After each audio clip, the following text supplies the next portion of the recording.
News 18 से exclusive बातचीत में वज़ीर दाखिला अमित शाह ने कहा कि अयोध्या में फलकबोस राम मंदिर बनाएंगे। इस सिलसिले में फैसला आने में जो देरी हुई है उसके लिए कांग्रेस जिम्मेदार है। अमित शाह ने कहा कि सुप्रीम कोर्ट की हिदायत के मुताबिक राम मंदिर ट्रस्ट भी बनेगा।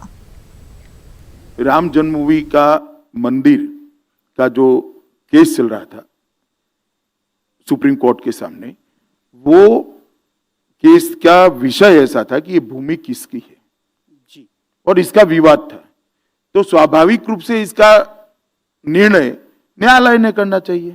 अगर केस ये होता कि रामलल्ला की पूजा कौन करे, कैसे कपड़े पहनकर करे, घंटी बजानी चाहिए या नहीं बजानी चाहिए, भोग में दूध का मिष्टान लगाना चाहिए या गेहूं के लोट का लगाना चाहिए, तो ये केस अगर चलता तो मैं उस वक्त भी कहता ये सुप्रीम कोर्ट का विषय नहीं है, आस्था का विषय है। जिनका मंदिर है उनको निर्णय करना चाहिए।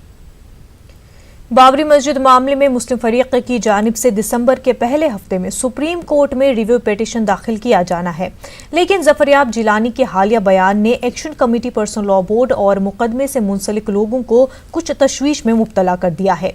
जिलानी के मुताबिक मुकदमे से मुतल्लिका अयोध्या में मुकीम लोगों पर पुलिस अफसरान रिव्यू पिटीशन दाखिल न करने के लिए दबाव बना रहे हैं। उन्हें पिटीशन न दाखिल करने के लिए डराया धमकाया जा रहा है।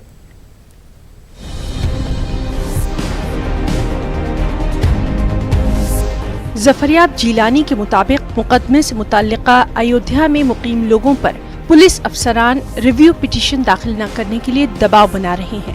उन्हें पिटीशन न दाखिल करने के लिए डराया धमकाया जा रहा है। जफरयाब जिलानी का ये बयान अहम भी है और बेहद चौंकाने वाला भी। इसीलिए उन्होंने पर्सनल लॉ बोर्ड, जमीयतुल उलमा और एक्शन कमेटी के जिम्मेदार लोगों से तबादला ख्याल किया है। सीओ और एसओ के अफसर का मुझे इल्म है और उसके बाद उन सबको थ्रेट किया है। हत्या कि एक शख्स जो पैरवी कर रहा था उसको भी थ्रेट किया, थाने बुला के किया कि अगर तुमने रिव्यू फाइल करवाया या किया तो समझ लो बहुत ख़राब अंजाम होंगे, और एनएसए तक की धमकी दी। जफरयाब जिलानी तो इकबाल अंसारी की खामोशी और रिव्यू पिटीशन न दाखिल करने के फैसले को भी इसी दबाव का शाखसाना करार दे रहे थे। ताहम वो और उनके हमनवा अपने मौक़िफ़ पर अब भी कायम हैं। दिल्ली जाएंगे हम, सीनियर एडवोकेट हमारे धवन साहब, उनको भी बात मालूम है, तो वो और कोई तरीका होगा तो करेंगे। हम बहरहाल उन लोगों को जो तैयार हैं और सिर्फ प्रेशर में हैं, हम ऐसा नहीं होगा कि उनकी तरफ से रिव्यू फाइल ना हो, चाहे तो एक दिन डिले होगा तो उसमें लिखेंगे यही बात कि हमको इंतज़ामिया ने ढट कर रखा था। ये आज जितनी गुफ्तगू हुई है और जो तय हुआ है तो अब देखते हैं, उसके बाद इंशाल्लाह हम भी हैं, आप भी हैं, पर्सनल लॉ बोर्ड भी है। कानूनी लड़ाई हम लोग लड़ रहे हैं, कानूनी लड़ाई लड़ेंगे, अपना हक हासिल करने की कोशिश करेंगे। मुल्क में अमन व अमान है, बहुत अच्छा है, इंशाल्लाह ताला अल्लाह की इजाज़त से उम्मीद करते हैं कि अमन व अमान रहेगा। जफरयाब जिलानी कहते हैं कि इसका इल्म अहम वकील राजीव धवन को भी है और इसका अंदाजा हमें भी था, लिहाजा हम अपना काम आईन और कानून और दस्तूर के मुताबिक ही जारी रखेंगे। न्यूज 18 उर्दू के लिए लखनऊ से तारिक कमर की रिपोर्ट। अक़लियतों के हकूक़ के लिए काम करने वाली सरकर्दा तंजीम ह्यूमन राइट्स लॉ नेटवर्क ने बाबरी मस्जिद मामले में नजरसानी की दरख्वास्त दाखिल करने की वकालत की है। तंजीम का कहना है कि बाबरी मस्जिद का केस लड़ने वाली फरीक को यह कानूनी और बुनियादी हक हासिल है कि वो इस मामले में नजरसानी की दरख्वास्त दाखिल कर सकते हैं। तंजीम के सेक्रेटरी एडवोकेट कमल कृष्ण राय ने कहा है कि जो अनासर मुसलमानों को बाबरी मस्जिद मामले में नजरसानी की दरख्वास्त की मुखालफत कर रहे हैं, वो दरअसल मुसलमानों को आईन में दिए गए हुकूक से महरूम करना चाहते हैं। ये बहुत बेतुकी और बेबुनियाद बातें की जा रही हैं अयोध्या मसले पर रिव्यू के फैसले के खिलाफ। जो चीज़ें हमारा कानूनी हक है, हमारा कानूनी हक है कि हमने डिस्ट्रिक्ट कोर्ट में लड़ा उसको, फिर हमने हाई कोर्ट में लड़े, उसी से मैं कोई कह देता कि अब कहीं जाने की ज़रूरत नहीं, 3 हिस्से में बंट गया। उसके बाद हाई कोर्ट में दोनों पक्ष आया और इसमें मुस्लिम समुदाय जिस हतोत्साह से, हताशा से गुजर रहा है, उसी को लोग ये कह रहे हैं कि सब लोग इससे खुश हैं। और अगर रिव्यू का अख्तियार कानून देता है, यह रिव्यू होना चाहिए। आप सबरीमाला में देखिए, लार्जर बेंच को रेफर किया गया और भी सवाल उसमें डाले गए, और धर्मों में जो प्रचलित कुप्रथाएं थी उसका भी मसला डाला गया। तो रिव्यू से मैं कह रहा हूँ जजमेंट में रिव्यू को के जरिए जजमेंट बदला भी जा सकता है। मनफी सियासी रवैयों, बढ़ती महंगाई और रोजगार के कम होते मौके ने आम आदमी के मसाइल पेचीदा कर दिए हैं, जिंदगी को मुश्किल बना दिया है। तालीम, सेहत और खुशगवार जिंदगी के ख्वाब खोते जा रहे हैं। लोग परेशान हैं और हुकूमत की तरफ उम्मीद की निगाहों से देख रहे हैं। आइए रुख करते हैं लखनऊ का और देखते हैं तारिक कमर की रिपोर्ट।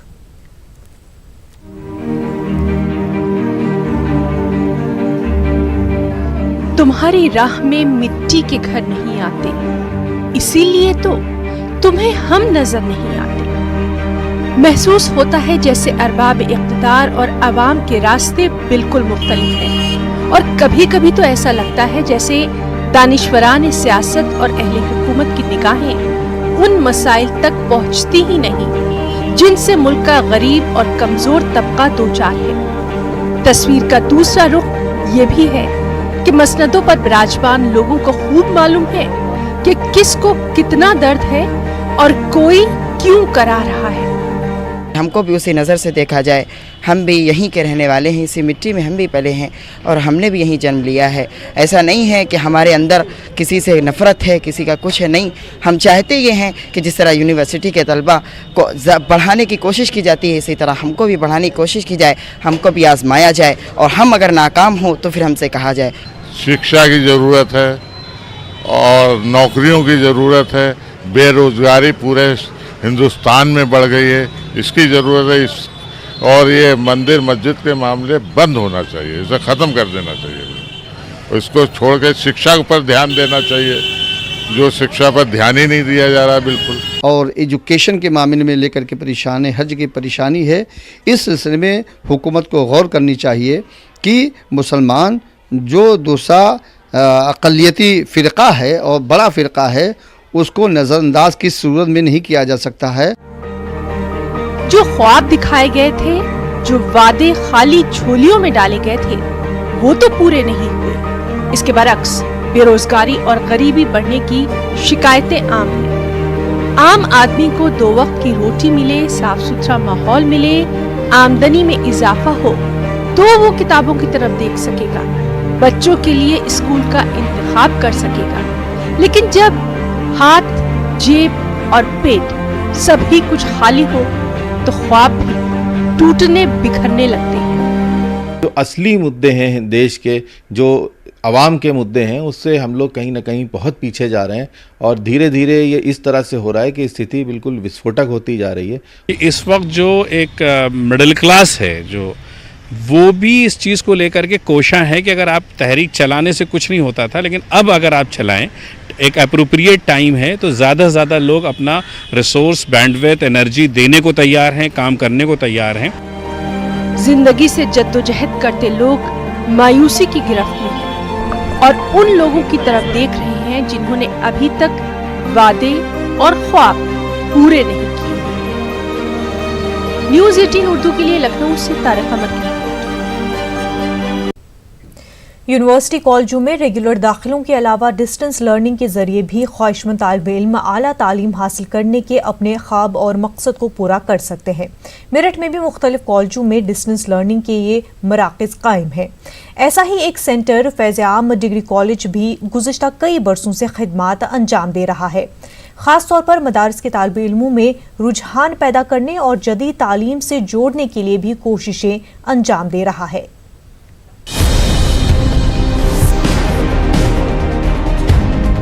मेरठ के फैज़-ए-आम डिग्री कॉलेज में यूजी और पीजी के रेगुलर और प्राइवेट डिग्री कोर्सेज के अलावा डिस्टेंस लर्निंग के जरिए भी तदरीसी खिदमात अंजाम दी जा रही हैं। फैज़-ए-आम कॉलेज में मौलाना आज़ाद नेशनल उर्दू यूनिवर्सिटी हैदराबाद और राष्ट्रीय टंडन ओपन यूनिवर्सिटी इलाहाबाद के डिस्टेंस लर्निंग सेंटर कायम है, जहां BA BSc से लेकर मौलाना आज़ाद के MA उर्दू से इस्लामिक स्टडीज में कोर्स मौजूद है, जो खास तौर पर मदारिस के तालिब इल्मों की जरूरत को पेश नजर रखते हुए तैयार किए गए हैं। 2002 से हमारे पास जो है मौलाना आज़ाद नेशनल उर्दू यूनिवर्सिटी हैदराबाद का सेंटर है। इसके साथ साथ हमारे पास इग्नो का भी सेंटर रहा है, उसके बाद जामिया हमदर्द का भी सेंटर रहा है, और एट प्रेजेंट हमारे पास जो है राष्ट्रीय टंडन इलाहाबाद का सेंटर है। मेनली कंसंट्रेशन जो है वो ज़्यादातर स्टूडेंट जो है वो मौलाना आज़ाद नेशनल उर्दू यूनिवर्सिटी में हमारे पास है, क्योंकि उसकी वजह है, एक तो इंडिया की टॉप 10 यूनिवर्सिटीज़ में है और दूसरी चीज़ ये है उसका मीडियम उर्दू है।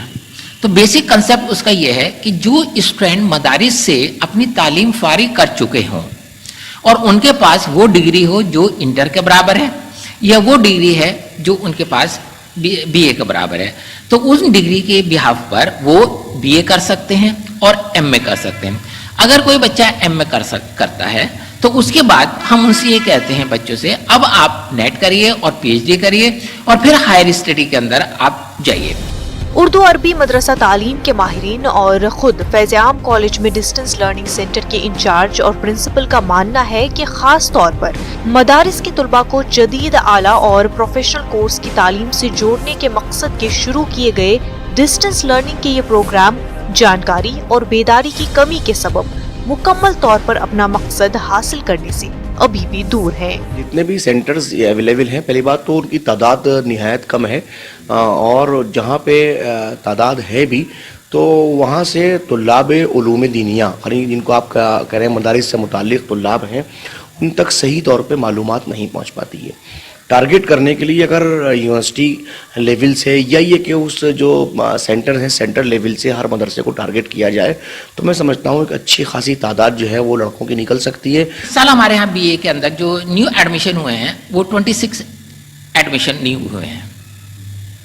तो उसका वजह यही है कि हम लोग भी कोशिश कर रहे हैं और यूनिवर्सिटी भी कोशिश कर रही है, लेकिन परेशानी एक आ रही है, बच्चों के अंदर अवेयरनेस नहीं है और यूनिवर्सिटी ने जो अपना प्रोसेस अडॉप्ट किया है वो एडवांस प्रोसेस अडॉप्ट किया है, ऑनलाइन है। तो ऑनलाइन के अंदर बच्चों को थोड़ी सी परेशानी हो रही है, तो उसको हम लोग अगर बच्चा हमारे पास आता है तो हम उसे अपने बिहाफ पर उसे दूर कराते हैं। बच्चों का ऑनलाइन एडमिशन प्रोसेस कराना, फॉर्म भरना, जो भी चीज़ है वो सारी इंफॉर्मेशन हम देते हैं। प्रोफेशनल और जदीद आला तालीम में डिग्री कोर्स करने का इरादा रखने वाले तालिब इल्म के लिए डिस्टेंस लर्निंग मराकज़ एक बेहतरीन जरिया साबित हो सकते हैं, लेकिन जरूरी है कि उन कोर्सेज और मराकज़ के तई तालिब इल्मों को बेदार भी किया जाए।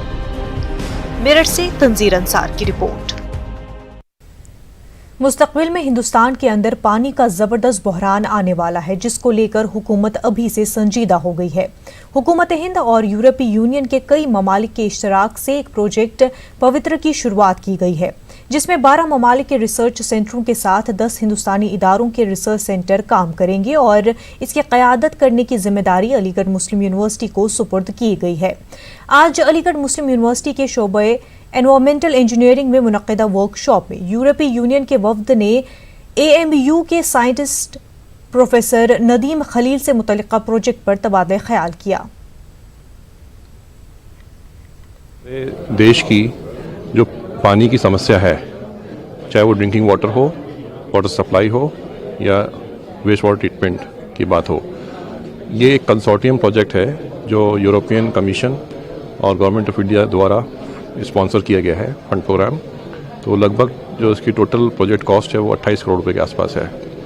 इसमें करीब 12 यूरोपियन देश शामिल हैं और करीब 10 इंडियन इंस्टीट्यूट शामिल हैं, जिसमें से अलीगढ़ मुस्लिम यूनिवर्सिटी इस प्रोजेक्ट को लीड कर रही है और यूरोप साइड से TTZ जर्मनी लीड कर रही है। Pavitra is a joint research activity between the Indian government and the European Union, and we bring together researchers, experts, companies from Europe and India to focus on 3 important issues: wastewater treatment, sludge treatment and rainwater harvesting, in order to solve problems both to India and to Europe. And we will focus on 14 big demonstrations in India where we're trying to solve the problems related to groundwater pollution, river pollution and fecal sludge management.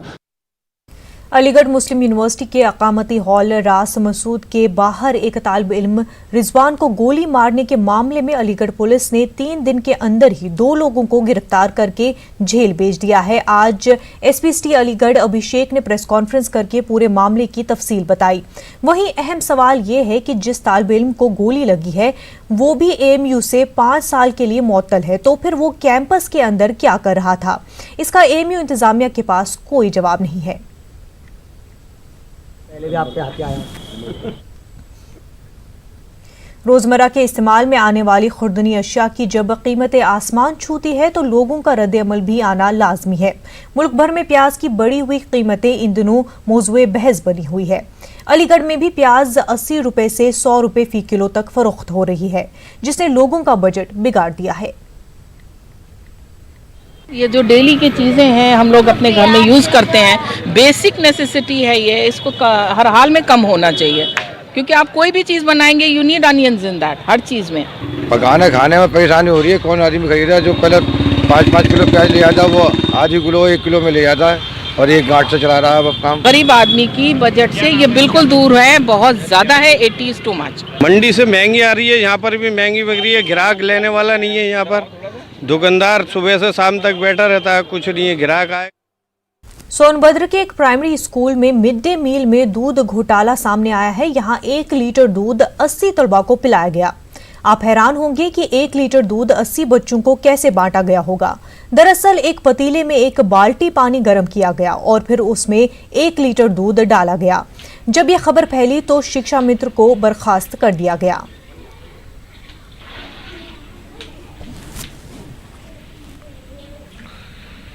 क्या हुआ कल जब दूध दिया गया था? Sir दूध है पैकेट रहा तो बनवा लगे। हाँ। तब फिर सर लोग कह दिए बना दो तो बना दिए। कौन कहा बनाने को? सर लोग जहाँ कौन सर? ये के अंदर ठिकाना है। जितेंद्र? मैंने वहाँ जांच किया वहाँ पर, तो वहाँ पे दूध था, वहाँ पे पैकेट का दूध यहाँ पे चूँकि गाय और भैंस की दूध उतनी मात्रा में मिल नहीं पाती, पहाड़ी क्षेत्र है, तो पैकेट का दूध ही पिलाया जाता है। तो पैकेट का दूध वहाँ पे था, लेकिन कुक को ने 1 पैकेट ने पिलाया, फिर वहाँ पे दूध था उपलब्ध, फिर वहाँ पुनः बच्चों को दूध पिलाया गया मानक के अनुरूप। मतलब पहली बार। वक्त हो गया बिहार की खबरों का, तो नजर डालते हैं सुर्खियों पर। असेंबली में आपस में ही उलझे आरजेडी लीडर शक्ति यादव के सवाल पूछने पर भड़क गए भाई वीरेंद्र। कांग्रेस ने भी जताई नाराजगी।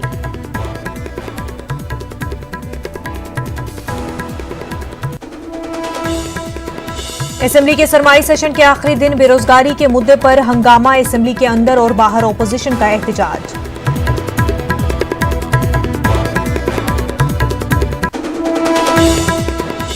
एनआरसी के मुद्दे पर बीजेपी रुकन पार्लियामेंट गोपाल नारायण सिंह का बड़ा बयान। कहा, एनआरसी के लिए वोट बैंक की सियासत छोड़े नीतीश।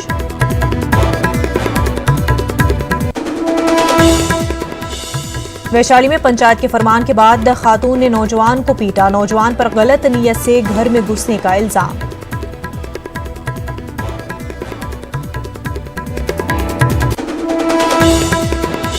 सहरसा में एक बुजुर्ग का पीट पीट कर कत्ल, पड़ोसी पर लगा इल्जाम। जमीन तनाजे में दबंगों ने ली जान।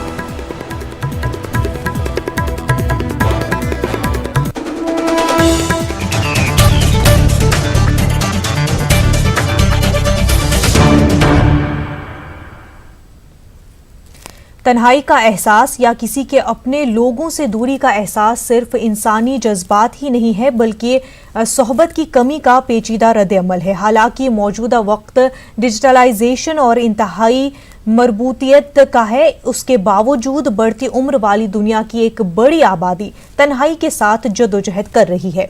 तन्हाई के कुर्ब से गुजरने वाली इस आबादी को आज की मॉडर्न सोसाइटी में माशरती मसरूफियत और कबूलियत का एहसास तक नहीं हो पाता। बुजुर्गों को इसी तन्हाई से निकालने और उम्मीद की एक नई रोशनी दिखाने के लिए दाऊदी बोहरा कम्युनिटी ने एक अनोखी पहल की है। पेश एक रिपोर्ट।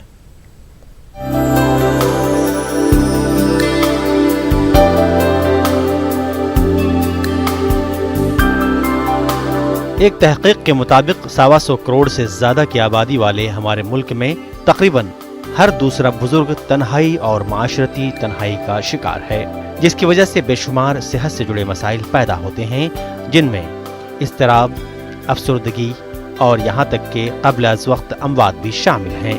नौजवान नस्लों के अपने बुजुर्गों से बढ़ती दूरी के इस मसले को हल करने के लिए दाऊदी बोहरा बिरादरी ने 70 साल या उससे ज़्यादा उम्र के बुजुर्गों की देखभाल के लिए आलमी प्रोग्राम शुरू किया है।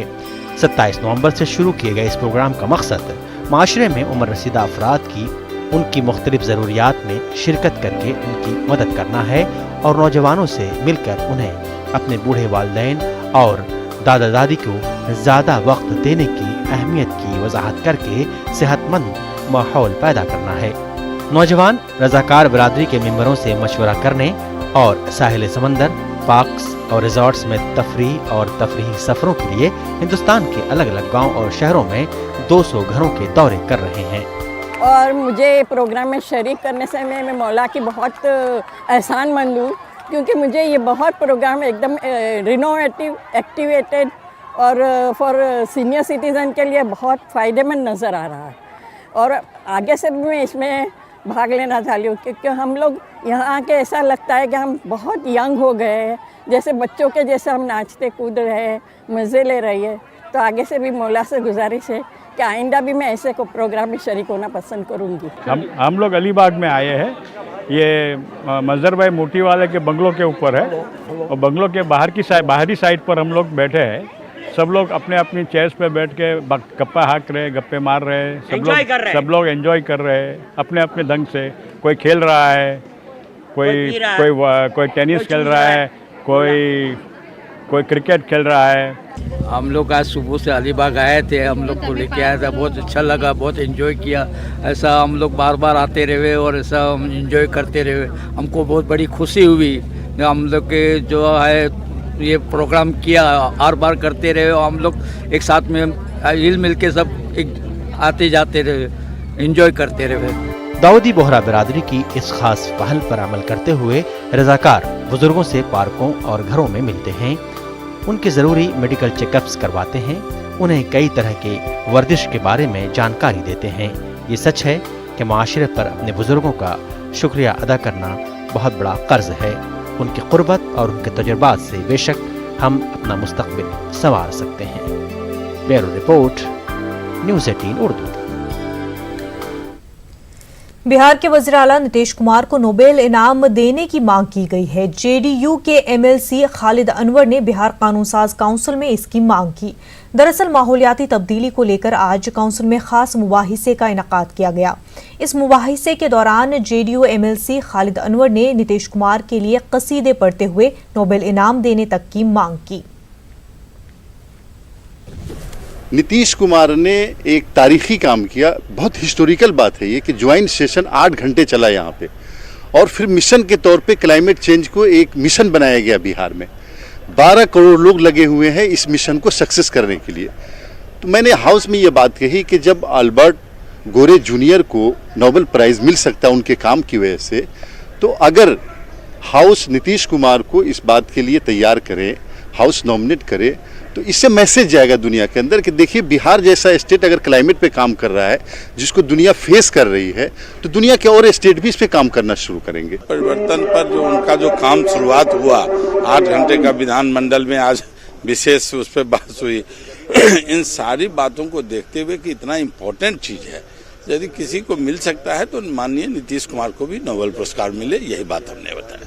हमने कह दिया है तो सदन में सभापति करेंगे कि उसको क्या प्रस्ताव के रूप में लाएंगे, या हमारे अपना प्रस्ताव रख दिया था। देखिए सीधी सी बात है, माननीय मुख्यमंत्री ने जितना अच्छा काम किया है इस क्षेत्र में, जिस तरह से सत्र हुआ है उस तरह से यदि किसी सदस्य की भावना है तो उस भावना के साथ यहाँ लोग थे, तो इसलिए निश्चित तौर पे सम्मानित होना चाहिए। इतनी बड़ी उपलब्धि की है सरकार ने, अब आप उसको नोबेल पुरस्कार देने की बात कर रहे हैं, अपने आप में हास्यास्पद है। वो नीतीश जी के लिए कुछ भी मांग करे, वो पार्टी के एमएलसी हैं, वो अलग बात है, लेकिन बिहार में प्रदूषण और जल जीवन जो खराब हुआ है उसके लिए सरकार और नीतीश कुमार जी की नीतियाँ जिम्मेदार हैं। पूरा बिहार का सेंटिमेंट घुसपैठियों के विरोध में है, उसको हटाना बहुत ज़रूरी है। बिहार का लैंड ऑर्डर के प्रॉब्लम उठ गए हैं, वहाँ के जो जो बहुसंख्यक थे वो अल्पसंख्यक में परिणित हो गए हैं, उनका वहाँ जीना दूभर है, इसलिए उस पर कड़ाई करना बहुत ज़रूरी है। ये हम लोग का सबसे पहले मत है। निर्णय आप नीतीश जी को लेना है, जब सरकार में जब तक हैं तब तक, जब तक वो कुछ बोलेंगे नहीं तब तक उसको हम फाइनल नहीं मानते हैं। जब उनका विचार विमर्श करने के बाद फाइनल जब क्या स्टैंड आता है उस पर कमेंट करना ज़्यादा उचित है। अभी वो लगभग समय मांगे हैं कि हमको उस पर सोचने का मौका दिया जाए। श्री अमित शाह जो गृह मंत्री भी हैं, उन्होंने गुवाहाटी में संकेत दिए हैं कि सभी स्टेक होल्डर से वो बात करेंगे और जो मूल जो प्रस्ताव है उसमें कुछ संशोधन भी करेंगे। लिहाजा उसके प्रारूप को देखने के बाद ही जनता दल यू अपनी रणनीति तय। स्टैंड कोई भी जो है सरकार कानून बनाती है, सरकार हम संविधान को मानते हैं, जो होगा संविधान जो कहेगा उसके दायरे में सही होगा। जो भारत के अगर नहीं है, उनके पास कोई आइडेंटिटी नहीं है, तो उसको जाना होगा। लेकिन जेडीयू के नेता तो विरोध देखिए, इसको पार्टी से मत तोड़िए। जेडीयू के विरोध मैं ये नहीं कर रहा हूँ। अरे रहा सवाल जिसके पास नहीं है, जो भारत के हैं ही नहीं, अगर कोई भी अगर बाहर का आदमी है, बाहर का अगर उसके पास इंडिया में रहने का कोई उसके पास नहीं है, अब नेपाल के आदमी को आप नहीं अलाउ कर देंगे, हाँ? किसी पाकिस्तान के आदमी को नहीं कर दीजिएगा, अमेरिका के आदमी को नहीं कर दीजिएगा। जो भारत के हैं भारत में रहेंगे। सहरसा में एक बुजुर्ग का पीट कर कत्ल कर दिया गया। इस वाकये के पीछे जमीन का तनाजा बताया जा रहा है। मामला बलवाहाट का है। वारदात की खबर मिलते ही पुलिस ने मौके पर पहुंचकर छानबीन शुरू कर दी।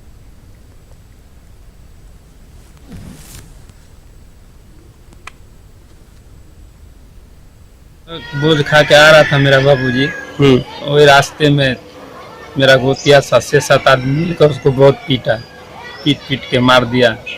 पहले मेरा जमीन का लफड़ा उससे चल रहा था। किससे चल रहा था? मेरा गोतिया से। क्या नाम है उस शख्स का? चंद्रदेव मुखिया है, सुदीन मुखिया है, दिनेश मुखिया। कांग्रेस पार्टी हमेशा मजलिस इत्तेहादुल मुस्लिमीन के निशाने पर रहती है, लेकिन झारखंड में मजलिस की कमान कांग्रेस के कदावर लीडर के फर्जंद के हाथों में है। ऐसे में सियासी और मजहबी लोगों में AIMIM के तई मशकूक तासुरात पाए जा रहे हैं। आप देखिए रिपोर्ट। हमें दीजिए इजाजत। आदाब।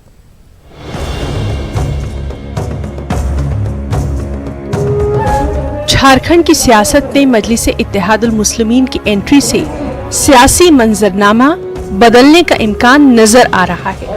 रियासत में मजलिस की एंट्री का वाहिद सुतून हुब्बान मलिक को माना जा रहा है। हुब्बान मलिक धनबाद के कदावर कांग्रेस लीडर मन्नान मलिक के फर्जंद हैं और ऐसे में मजलिस इत्तेहादुल मुस्लिमीन के तई मशकूक तासुरात पाए जा रहे हैं। मन्नान मलिक को तो लोग जानते थे, हुब्बान मलिक को नहीं जानते थे लोग, लेकिन अवैसी साहब की मेहरबानी हो गई कि लोग जान रहे हैं।